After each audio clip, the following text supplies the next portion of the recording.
राधे कृष्ण कृष्ण भक्तों, हारना बुरी नहीं अच्छी बात है, बताती है कृष्ण की ये कहानी।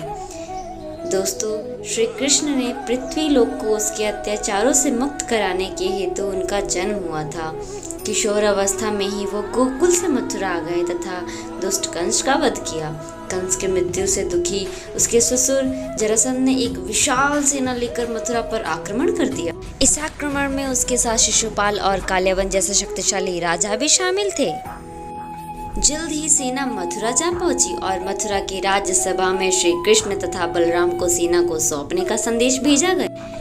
इस युद्ध को टालने तथा मथुरा के निर्दोष नागरिकों को बचाने के लिए कृष्ण ने रातों रात वहां से सैकड़ों किलोमीटर दूर समुद्र में एक नई नगरी द्वारिका का निर्माण करवाया। अपनी माया से उन्होंने समस्त नागरिकों, उनके पशु तथा संपत्ति को नींद में ही नगरी में पहुंचा दिया।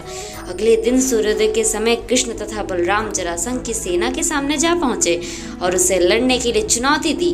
जैसे ही जरासंध और दूसरे राजाओं ने श्री कृष्ण को मारने के लिए शस्त्र उठाए, दोनों भाई भागने लगे। उन भाइयों के पीछे जरासंध और तथा काल्यावन जैसे राजा भी भागने लगे।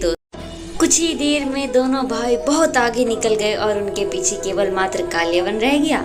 उसे देवताओं ने वरदान दिया था कि उसकी हत्या किसी अस्त्र या शस्त्र से नहीं होगी। ऐसे में वह निर्भीक था और लगातार कृष्ण का पीछा करते करते एक गुफा में जा पहुंचा।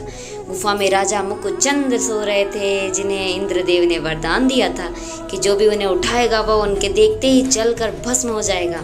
वहां पहुंचकर कृष्ण ने सोए हुए मुकुचंद पर अपना पीताम्बर डाला और स्वयं छिप गए। काल्यावन भी वहां जा पहुंचा और सोए हुए राजा मुचुकुंद पर पीताम्बर देख उन्हें कृष्ण समझ बैठा। उसने मुचुकुंद को उठाने के लिए लात मारी, जिसके कारण उसकी निद्रा खुल गई और उसके देखते ही काल्यावन वहीं पर जलकर भस्म हो गया। तत्पश्चात कृष्ण ने राजा मुचुकुंद को अपने चतुर्भुज रूप के दर्शन दिए और उन्हें मोक्ष पाने का वरदान दिया। वहीं दूसरी ओर जरासंध और बाकी राजा पूरी तरह खाली मथुरा देकर वापस लौट। श्री कृष्ण चाहते तो स्वयं भी काल्यावन और अन्य अधर्मी राजाओं का वध कर सकते थे, परंतु देवताओं के दिए वरदान का मान रखने के लिए उन्होंने काल्यावन को राजा मुचुकुंद के हाथों मरवाया। इसी तरह बाद में जरासंध का वध पांडु पुत्र भीम के हाथों करवाकर भूधरा का भार कम किया। इस कहानी के बाद श्री कृष्ण के नाम के साथ हमेशा के लिए रण छोड़ दिया गया। कृष्ण की इस कहानी से सीख मिलती है कि अनावश्यक ताकत तथा प्रदर्शन नहीं कर बुद्धि बल से काम लेना चाहिए। इस तरह हम अपनी शक्ति को खर्च होने से रोक सकते हैं और बड़े बड़े संकट का भी सामना